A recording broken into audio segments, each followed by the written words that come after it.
Greetings of the day, everyone. Welcome to the Photon Academy. In this video lecture, we are going to complete the chapter Improvement in Food Resources of class 9. So, क्या होता है? देखो, improvement in food resources chapter में किसकी बात हो रही है कि जो फूड के सोर्सेज है हमारे पास, हमारा जो खाना है, जहाँ से खाना आता है, उनको क्या बोलते हैं? Food resources. यानी कि वो खाने की रिसोर्सेज है जहाँ से हमें वो खाना मिल पाता है। तो यू ऑल नो कि हम सबको जिंदा रहने के लिए किसकी ज़रूरत है? फूड की रिक्वायरमेंट है, राइट? तो सारे ही लिविंग ऑर्गेनिजम्स के लिए फूड बहुत ज़्यादा असेंशियल होता है, क्योंकि फूड हमें क्या सप्लाई करता है? Proteins, carbohydrates, fats, vitamins and minerals, जो कि हमें एनर्जी देते हैं। तो जब हम खाना खाते हैं तब हमारे अंदर ये सारे न्यूट्रिएंट्स आ जाते हैं और तभी ही हमारी बॉडी में एनर्जी रिलीज हो पाती है। अब इसी एनर्जी की वजह से हम जो हमारी डेली रूटीन के काम हैं वो सारे कर पाते हैं, राइट? तो देखो, यहाँ पे एक स्पेसिफिक चार्ट गिवन है कि कौन से खाने में क्या क्या न्यूट्रिएंट्स प्रेजेंट होते हैं। अब जो सीरियल्स होते हैं लाइक वीट, राइस, जो चावल है, जो तुम्हारे गेहूं है, उनमें क्या प्रेजेंट होता है? कार्बोहाइड्रेट। तो देखो, तुम ऐसे कैसे याद रख सकते हो कि किसका सोर्स क्या है, यानी कि कौन सा न्यूट्रिएंट कहाँ से आया है? तो व्हीट और राइस में से क्या मिलता है? Carbohydrate as a nutrient. तो व्हीट और राइस कैसे होते हैं? थोड़े से स्वीट होते हैं, राइट? तो स्वीट इन नेचर कौन से न्यूट्रिएंट्स होते हैं? कार्बोहाइड्रेट। इसलिए व्हीट और राइस में से क्या मिलता है? कार्बोहाइड्रेट्स। अब वैसे ही पल्सेस जो होती है, सारी दालें हैं, उन सब में क्या होता है? प्रोटीन्स होते हैं। अब जो ऑयल्स होते हैं, ऑयल तो ऑब्वियसली यू नो कि ऑयल खाने से क्या होता है? फैट इंक्रीज होता है, राइट? तो यानी कि जो ऑयल सीड्स है जिसमें से ऑयल निकलता है, जैसे कि सोयाबीन, ग्राउंड नट, मस्टर्ड, इन सब के अंदर से हमें क्या मिलता होगा?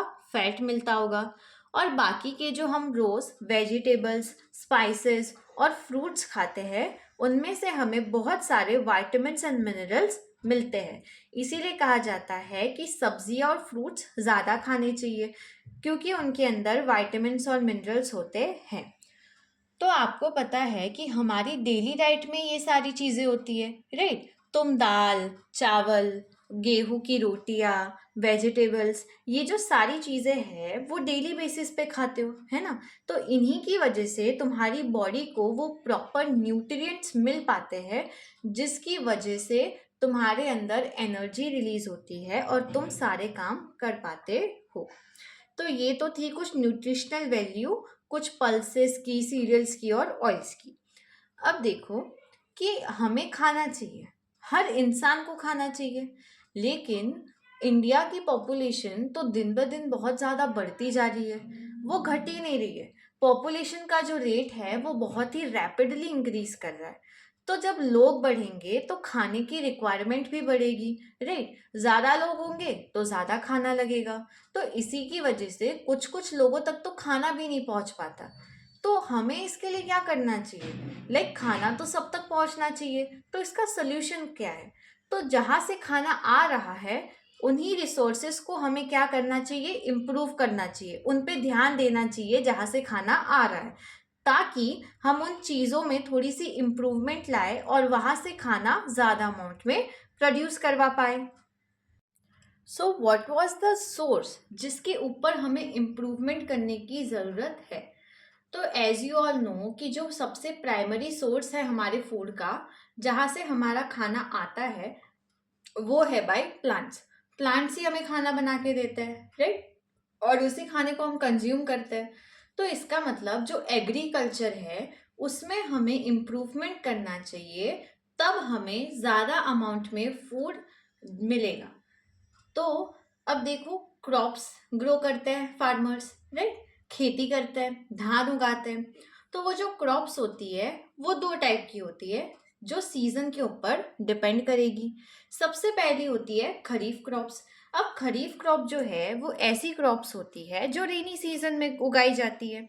और रेनी सीजन यूजुअली कब से कब तक? जून से लेके अक्टूबर तक। यानी कि खरीफ क्रॉप्स को कब उगाया जाएगा? रेनी सीजन में, from the month of June to October. Paddy, soybean, pigeon pea, maize, cotton, green gram and black gram are kharif crops. तो ये सारे किसके एग्जाम्पल है? खरीफ क्रॉप्स के, जिन्हें मॉनसून में उगाया जाता है। Now the second type of crop is rabi crops, जो कि कब उगाई जाती है? विंटर सीजन में, from the month of November to April. अब राबी क्रॉप्स के एग्जाम्पल है wheat, gram, peas, mustard, linseed. ये जो सारे एग्जाम्पल्स है उनकी क्रॉप्स कब उगती है? विंटर सीजन में। अब जैसे कि हमें हमारे फूड के रिसोर्सेस में इम्प्रूवमेंट करने की ज़रूरत है, तो गवर्नमेंट ने इस मुद्दे को बहुत ही सीरियसली लिया और उन्होंने ये नोटिस किया, यानी कि उन्होंने जो रिसर्चेस की उसके हिसाब से उन्होंने ये रिसर्च किया कि 1952 से लेके 2010 तक 25% लैंड जो है जिसमें खेती होनी चाहिए, ज़मीन उतनी उनको एक्स्ट्रा मिली, उतना ज़मीन में बढ़ावा आया। और सिर्फ 20% लैंड बढ़ने की वजह से जो प्रोडक्शन हुआ फूड ग्रेन्स का वो 4 गुना था as compare to the early production.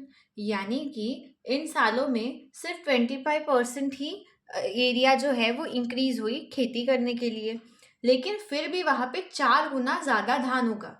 यानी कि जो फूड की कल्टीवेशन है उसमें बहुत बड़ा इंक्रीज आया, राइट। तो कुछ एक्टिविटीज़ होती है जिनको परफॉर्म करना चाहिए ताकि क्रॉप की जो ईल्ड है, जो लास्ट में हमें क्रॉप्स मिलेंगे वो ज़्यादा अमाउंट में मिले, उनको हम इम्प्रूव कर पाए। तो इन्हीं एक्टिविटीज़ को हम एक एक करके पढ़ेंगे। नाउ द फर्स्ट एक्टिविटी जिसकी वजह से क्रॉप की यील्ड इंक्रीज हुई वो है क्रॉप वैरायटी इम्प्रूवमेंट। तो देखो, सबसे पहले एग्रीकल्चर के टाइम पे किस चीज़ के इम्प्रूवमेंट में ध्यान देना है? क्रॉप की वैरायटी में। तो जब खेती करता है किसान तो सबसे पहले क्या करते हैं? बीज बोते हैं, है ना। तो वो जो बीज तुम बो रहे हो उसकी वैरायटी, उसकी क्वालिटी अच्छी होनी चाहिए एक अच्छी फसल के लिए, राइट। तो क्रॉप वैरायटी इंप्रूवमेंट का मतलब क्या हो गया? यही कि जो सीड तुम उगा रहे हो वो अच्छी क्वालिटी का होना चाहिए, तभी ही अच्छी क्वालिटी के ग्रेन्स प्रोड्यूस हो पाएंगे।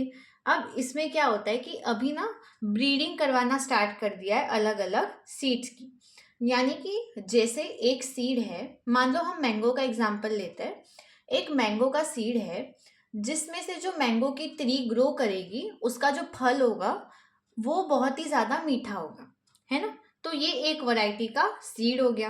अब दूसरा ऐसा मैंगो का सीड है जिसमें जो मैंगो निकलेगा एज अ फ्रूट उसकी साइज बहुत बड़ी होगी। तो ये दोनों ही चीज़ इंपॉर्टेंट हो गई, लेकिन ये दोनों अलग अलग सीड में, कि एक सीड की वजह से मीठा आम आ रहा है और दूसरे सीड की वजह से क्या हो रहा है? बड़ा आम आ रहा है ना। तो क्या हो अगर ये दोनों ही क्वालिटीज हमें एक ही फ्रूट के अंदर मिल जाए, एक ही सीड के अंदर मिल जाए, तो कि हमने बस एक सीड उगा दिया और जो उसके थ्रू मैंगो का प्लांट उगा उसके मैंगोज स्वीट भी है और उनकी साइज भी बड़ी है। तो क्या ऐसा पॉसिबल है? हाँ, ये किया जाता है बाय ब्रीडिंग द सीड्स। यानी कि दोनों सीड्स को उन्होंने क्या कर दिया? एक साथ ब्रीड करवा दिया, एक साथ मिला दिया, और उनका जो प्रोडक्ट बन के आया उस सीड में दोनों ही सीड्स की डिजायरेबल कैरेक्टर्स होंगे। यानी कि वो जो नया सीड उगेगा ना इन दोनों में से, उससे जो फ्रूट रिलीज होगा वो मीठा भी होगा और उसकी साइज भी बड़ी होगी। तो इसलिए ब्रीडिंग से फायदा हुआ, राइट। अब hybridization, crossing between genetically dissimilar plant. तो अब क्या करने लग गया? ब्रीडिंग जैसे हाइब्रिडाइजेशन भी बढ़ गया है, जिसमें जो जेनेटिकली अलग अलग प्लांट होते हैं उनको भी एक साथ ब्रीड करवा देते हैं ताकि उनका जो प्रोडक्ट हो वो बहुत ही अच्छा आए। ऑल्सो इसमें क्या कर सकते हैं कि सीड की क्वालिटी को बेटर करने के लिए जेनेटिकली मॉडिफाइड क्रॉप्स को यूज़ किया जाता है। क्लास 12th में अगर तुम बायो लोगे तो तुम्हें इसके बारे में डीपली पता चलेगा कि जेनेटिकली मॉडिफाइड क्रॉप्स क्या होती है। लेकिन अभी के लिए तुम्हारे लेवल पे तुम इतना याद रखो कि हमारी बॉडी में जीन्स होते हैं ना, कहाँ प्रेजेंट होता है जीन्स हमारे? क्रोमोसोम्स के अंदर, राइट? तो वैसे ही प्लांट्स में भी क्रोमोसोम्स होंगे और उनमें भी जीन्स प्रेजेंट होंगे जो कि उनकी कैरेक्टर्स को डिसाइड करते हैं कि ये जो प्लांट उगेगा वो कैसा उगेगा। तो आजकल टेक्नोलॉजी इतनी ज़्यादा बढ़ गई है कि तुम अलग अलग प्लांट्स के जीन्स को भी अल्टर कर सकते हो, जीन्स में छेड़खानी कर सकते हो ताकि जो प्लांट उगे वो बहुत ही अच्छी क्वालिटी का हो। तो इसीलिए आजकल क्या किया जाता है कि उन प्लांट्स के सीड्स के जीन्स ही बदल देते हैं ताकि वो नेचुरली ही वैसा उगे जैसा हम उसे उगाना चाहते हैं। Now cultivation practices and crop yield are related to weather, soil quality and availability of water. तो ये जो हम कल्टीवेशन कर रहे हैं क्रॉप्स का और उसकी यील्ड को बेटर करना, तो ये सब किसके ऊपर डिपेंड करता है ना? खेती के टाइम पे तुम्हें क्या देखना पड़ता है कि वेदर पे भी डिपेंड करता है। अगर वेदर वैसा हो जैसा उस प्लांट को चाहिए तभी ही तो प्लांट अच्छे से ग्रो कर पाएगा। सॉइल की क्वालिटी अच्छी होनी चाहिए, पानी अच्छे से अवेलेबल होना चाहिए। तो ये भी कुछ फैक्टर्स है जिनका हमें ध्यान रखना पड़ेगा ताकि अच्छे प्लांट्स की ग्रोथ हो और हमें अच्छे ग्रेन्स मिले। Some of the factor for which variety improvement is done are. तो यहाँ पे कुछ फैक्टर्स दिए गए हैं किस लिए कि हमें इम्प्रूवमेंट की ज़रूरत क्यों है। तो चलो उन फैक्टर्स को देखते हैं। नाउ सी, सबसे पहला रीज़न कि क्यों हमें सीड की क्वालिटी को बेटर करना चाहिए वो है फॉर हायर यील्ड्स, है ना? हम चाहते हैं कि हमें बहुत ज़्यादा अमाउंट में ग्रेन्स मिले, यील्डिंग बहुत ज़्यादा हो, प्रोडक्टिविटी ज़्यादा बढ़े, लैंड के हिसाब से जो हमारे ग्रेन्स उगे वो बहुत ही ज़्यादा उगे। तो इसी की वजह से हम इम्प्रूवमेंट चाहते हैं in the variety of seed. Second one is improved quality, है ना? अगर हम अच्छे से सीड्स को ग्रो करेंगे तो उनके थ्रू जो ग्रेन्स उगेंगे उनकी क्वालिटी भी अच्छी होगी, राइट? तो they are of good quality और हमें तो गुड क्वालिटी के क्रॉप्स ही चाहिए होंगे, राइट? तो इसीलिए इम्प्रूव्ड क्वालिटी भी एक रीज़न होता है to have the improvement in variety of seeds. Now the third reason is कि देखो biotic and abiotic resistant. Biotic यानी कि क्या? ये जो बहुत सारे कीड़े मकोड़े होते हैं वो क्या करते हैं कि डिजीज़ कर देते हैं प्लांट में, पैथोजेंस, है ना? वो पैथोजन बाहर से कोई बीमारी लेके आ जाते हैं और प्लांट के ऊपर छोड़ देते हैं और प्लांट को वापस बीमार कर देते हैं, है ना? यही होता है। तो इसीलिए ये जो बायोटिक फैक्टर्स है उनसे प्लांट को रेजिस्टेंट मिले, इसीलिए हमें क्रॉप की वैरायटीज़ को इम्प्रूव करना चाहिए। तो क्रॉप की वैरायटी को तुम ऐसा बना दो कि उसको ये सारे पैथोजन से फ़र्क ही ना पड़े, वो बच जाए। अब एबायोटिक रेजिस्टेंट क्या होती है कि मान लो कि सूखा पड़ गया या फिर पानी नहीं आ रहा है, रेनफॉल नहीं हो रही है, बहुत ज़्यादा पानी मिल गया, तो ये जो सारे एबायोटिक रीजंस है जो कि नेचर की वजह से हो रहे हैं, इनकी वजह से भी क्रॉप ख़राब हो सकती है, राइट? लेकिन जब तुमने सीड ही बहुत अच्छी क्वालिटी का बनाया है जो कि इन सारे चेंजेस को रेजिस्ट कर सके तो तुम्हारा फ़ायदा होगा, right? Now here comes change in maturity duration. अब देखो, the shorter the duration of the crop from sowing to harvesting the more economical is the variety. Such short duration allows farmer to grow multiple rounds of crops in a year. तो तुम ऐसे seeds उगा रहे हो, ऐसे plants grow करवा रहे हो उन सीड्स से जो कि बहुत ही कम टाइम में ग्रो कर जाएंगे। तो ये तो बहुत अच्छा होता है, राइट? उसकी मेच्योरिटी टाइम को बहुत छोटा कर दो। तो अगर छोटे से टाइम में बहुत सारी क्रॉप्स उग जाए तो ये तो फ़ायदा होगा कि फार्मर्स एक ही साल में एक ही साथ बहुत सारी क्रॉप्स को ग्रो करवा पाएंगे। तो ये एक फ़ायदा हो गया हमारे सीड को अच्छे से इम्प्रूव करने का। ना वाइडर एडेप्टेबिलिटी। तो क्या होता है कि तुमने ऐसे सीड बनाए जो कैसी भी क्लाइमेटिक कंडीशन हो उसको झेल ले। बहुत ज़्यादा गर्मी हो रही है उसमें भी वो अच्छे से उग जाए, बहुत ज़्यादा ठंडी है उसमें भी प्लांट अच्छे से ग्रो कर जाए। तो वो अपने आप को किसी भी कंडीशन के हिसाब से एडप्ट कर ले तो वो गुड क्वालिटी होगी of a seed. Now last one is desirable agronomic characteristic. तो तुम जैसा चाहो वैसा प्लांट बना लो, है ना। कि बड़ा लंबा बनाना है तो लंबा बना लो, छोटा बनाना है छोटा बना लो। तो देखो क्या होता है कि कुछ कुछ प्लांट्स का लंबा होना बहुत ज़रूरी है, जैसे कि शुगर केन, है ना। गन्ना जितना लंबा होगा उतना ज़्यादा अच्छा होगा, उतनी ज़्यादा उससे शुगर रिलीज होगी, है ना। तो गन्ने का प्लांट हमें कैसे बनाना है, लंबा बनाना है।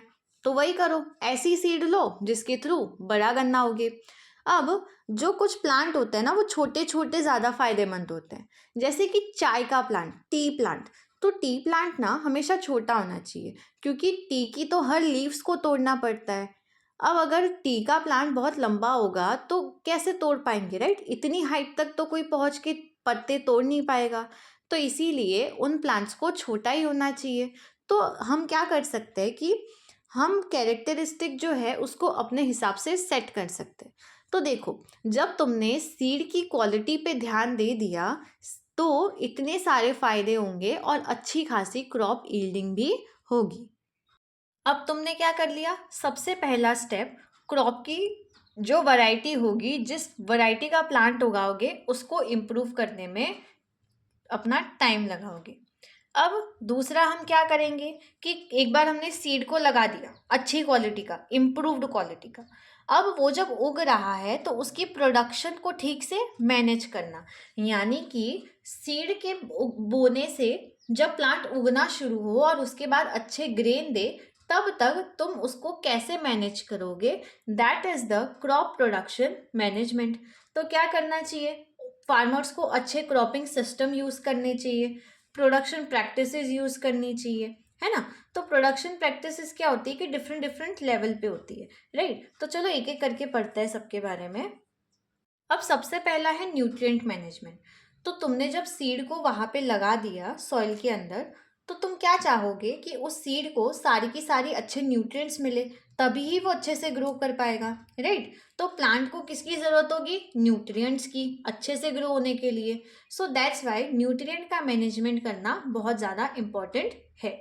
अब प्लांट को न्यूट्रिएंट कहाँ से मिलते हैं, एयर, वाटर और सॉइल से, जिसमें प्लांट को एयर में से कार्बन और ऑक्सीजन मिल जाता है। तो प्लांट क्या करता है कि उसको जितने भी कार्बन और ऑक्सीजन की जरूरत होती है वो उतनी एयर से ले लेता है। वाटर में से क्या ले लेता है, हाइड्रोजन ले लेता है।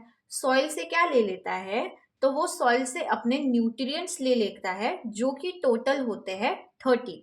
प्लांट को सॉइल में से टोटल 13 न्यूट्रिएंट्स मिलते हैं, जिसमें ऐसे 6 न्यूट्रिएंट होते हैं जो उनको लार्ज क्वांटिटी में चाहिए, ज़्यादा चाहिए, कम से उनका कुछ नहीं होगा। तो उनको हम क्यों क्या बोलेंगे, क्योंकि वो ज़्यादा चाहिए तो मैक्रो न्यूट्रिएंट्स। और अब दूसरे ऐसे न्यूट्रिएंट्स हैं जो उनको अगर तुम थोड़े बहुत भी दे दो, थोड़ी सी क्वांटिटी में भी, तो वो अपना काम चला लेंगे। तो ऐसे न्यूट्रिएंट्स क्या हो गए, माइक्रो न्यूट्रिएंट्स। तो माइक्रो न्यूट्रिएंट्स कितने देता है सॉइल, 7। तो ये तो हो गया क्या कि सॉइल को न्यूट्रिएंट कहाँ से मिला। अब अगर सॉइल को प्रॉपर तुमने न्यूट्रिएंट्स प्रोवाइड नहीं किए, अगर सॉइल में डेफिशिएंसी हो गई न्यूट्रिएंट्स की, तो प्लांट का जो रिप्रोडक्शन है, उसकी जो ग्रोथ है, वो ठीक से नहीं हो पाएगी। ऑल्सो क्या हो जाएगा कि प्लांट्स बीमार पड़ जाएंगे, उनमें अलग अलग डिजीज होने लगेगी। इसीलिए न्यूट्रिएंट्स की डेफिशिएंसी प्लांट्स के लिए बहुत ही घातक होती है। तो अपनी ईल्ड को इंक्रीज करने के लिए तुम्हें सॉइल के अंदर न्यूट्रिएंट्स बहुत सारे चाहिए। तो यही देने के लिए फार्मर्स बाहर से क्या डालते हैं, मेन्योर एंड फर्टिलाइजर्स। सबसे पहले होता है मेन्योर। तो मेन्योर के अंदर ना बहुत सारे ऑर्गेनिक मैटर होते हैं, ऐसे बड़े बड़े कंपाउंड होते हैं जिनमें न्यूट्रिएंट्स होता है, और वो छोटे छोटे अमाउंट में न्यूट्रिएंट्स भी प्रेजेंट करते हैं सॉइल को। तो मैन्योर क्या करता है, सॉइल को न्यूट्रिएंट्स प्रोवाइड करता है। अब देखो ये मैन्योर बनता का कैसे है।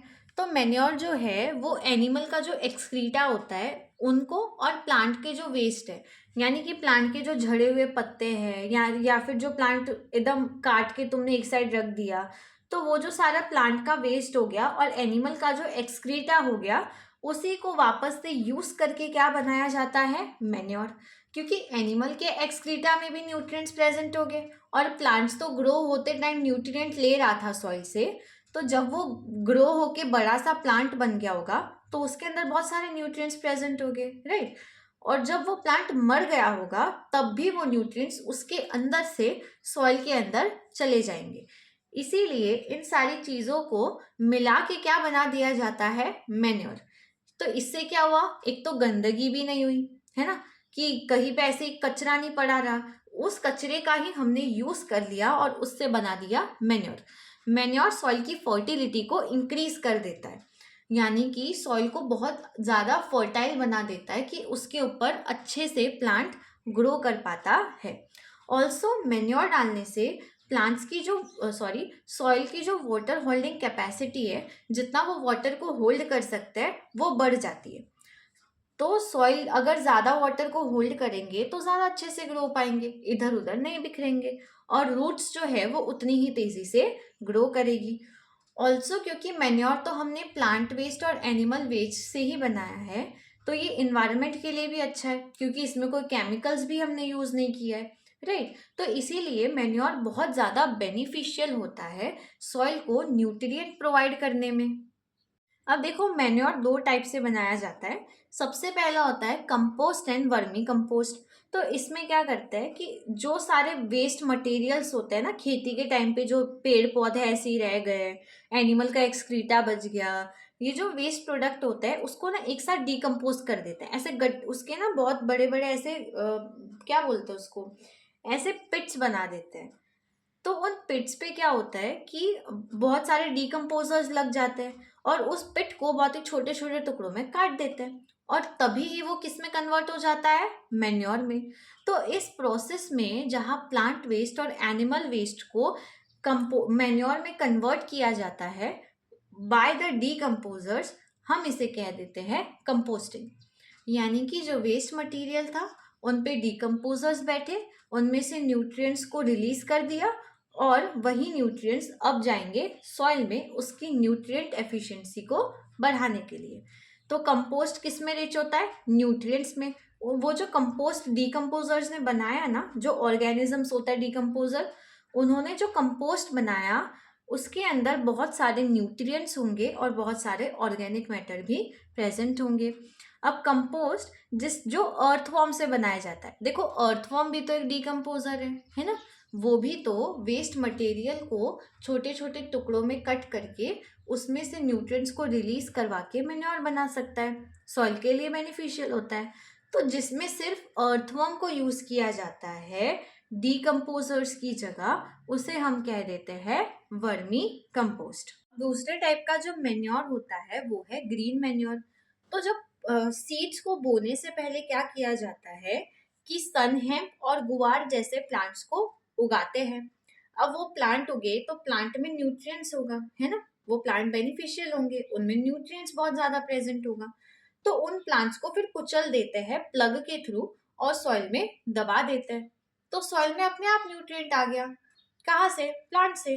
तुमने पहले प्लांट उगाया, उसको कुचल दिया, और उसी का न्यूट्रिएंट्स सॉइल में रिलीज हो गया।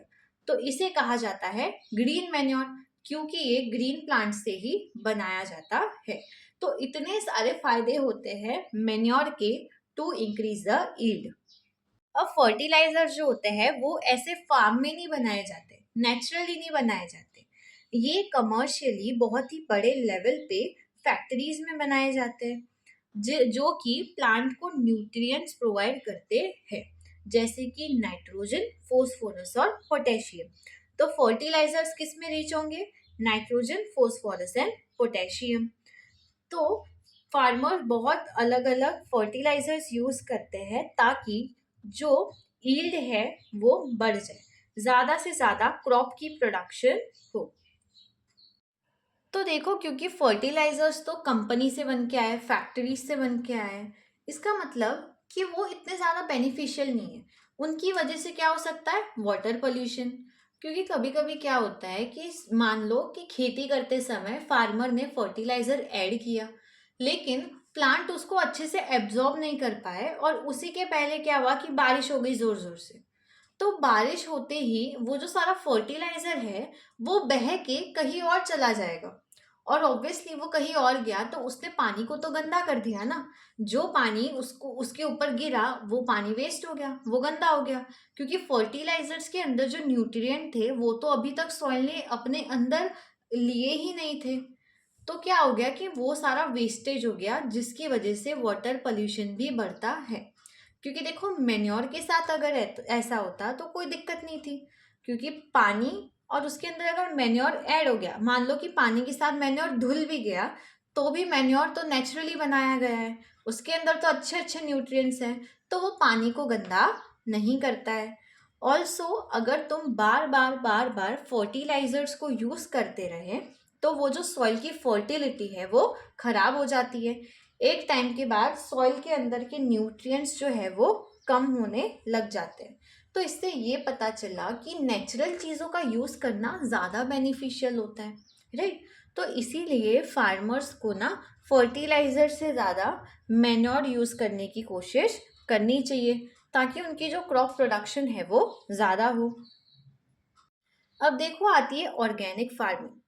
ऑर्गेनिक फार्मिंग में क्या होता है कि बहुत ही कम से कम फर्टिलाइजर्स और केमिकल्स का यूज़ किया जाता है और सिर्फ नेचुरल चीज़ों का यूज़ करके फार्मिंग की जाती है। तो जिस फार्मिंग में सिर्फ नेचुरल चीज़ों का यूज़ हुआ उसे हमने क्या कह दिया, ऑर्गेनिक फार्मिंग। तो इसमें क्या होता है, बायो एजेंट्स, जैसे कि ब्लू ग्रीन एल्गे जो होती है, उस एल्गे को लेके उससे बायो फर्टिलाइजर बनाया जाता है। एक ऐसा फर्टिलाइजर जो कि एल्गे से बना है, और वो तो नेचुरल होगा, राइट। वहां पे कोई आर्टिफिशियली यूज फर्टिलाइजर नहीं आया। तो इसीलिए ये बेनिफिशियल होता है फॉर द सॉइल, क्योंकि सॉइल को सब कुछ बहुत ही नेचुरली मिलता है without the use of any chemicals. तो देखो, तुमने सबसे पहले सीड की क्वालिटी अच्छी कर ली, फिर तुमने क्या किया, सॉइल को बहुत ही इनरिच बना दिया न्यूट्रिएंट से, ताकि प्लांट बहुत अच्छे ग्रो हो। अब जब प्लांट की ग्रोथ के लिए और क्या इंपॉर्टेंट होता है, वाटर का सप्लाई, राइट। तो वाटर का सप्लाई करना क्रॉप्स को रेगुलर इंटरवल ऑफ टाइम पे जब जरूरत हो उसको, उसे हम क्या कहते हैं, इरिगेशन। सिंपली इरिगेशन क्या है, पेड़ों को पानी देना, क्रॉप्स को पानी देना। तो डिफरेंट डिफरेंट टाइप के इरिगेशन सिस्टम अपनाए जाते हैं फार्मिंग में।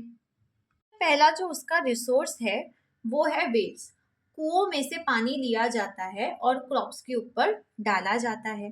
तो जो डग वेल होता है वो क्या होता है कि उसको ना खोद के बनाया होता है। तो पानी नीचे की साइड जो कलेक्टेड होता है उसको तुमने देखा होगा कि जो कुआं होता है उसमें नीचे बाल्टी डालते हैं और फिर बाल्टी से पानी को ऊपर लेते हैं और उसी पानी को फिर यूज कर देते हैं फार्म के अंदर। तो इसे क्या कहते हैं, डग वेल।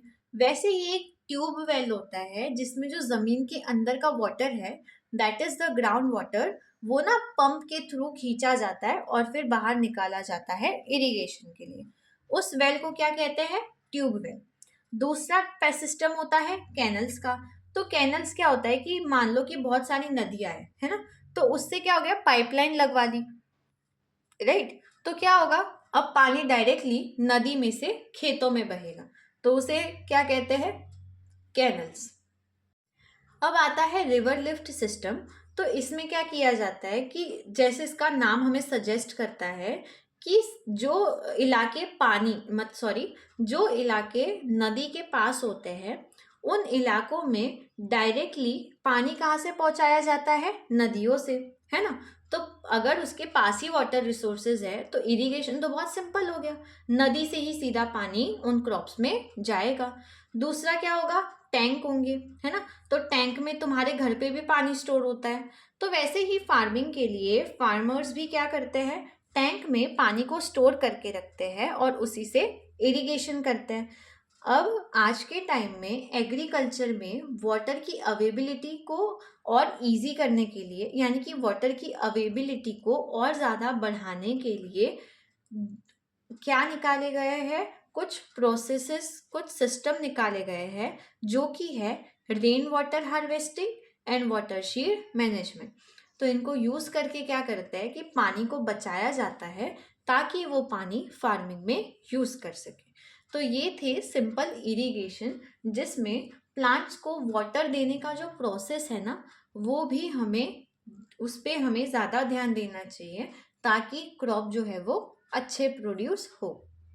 नाउ देखो, डिफरेंट डिफरेंट क्रॉपिंग पैटर्न्स जो होते हैं वो बहुत ज़्यादा बेनिफिशियल होते हैं। यानी कि क्रॉप्स को उगाने के ना डिफरेंट डिफरेंट पैटर्न होते हैं कि फार्मर्स को किस पैटर्न में क्रॉप को ग्रो करना चाहिए ताकि अच्छी फसल उगे। तो सबसे पहला पैटर्न होता है मिक्स्ड क्रॉपिंग। मिक्स्ड क्रॉपिंग मतलब क्या, कि तुम्हारे पास एक ज़मीन थी, तुमने इसी में दो दो से ज़्यादा क्रॉप्स को एक साथ उगा दिए। जैसे कि फॉर एग्जाम्पल व्हीट प्लस ग्राम, एक ही खेत है और उसमें गेहूं और चने दोनों साथ में उगाने डाल दिए। फिर ग्राउंडनट एंड सनफ्लावर, उनको भी ऐसे साथ में उगाने डाल सकते हो।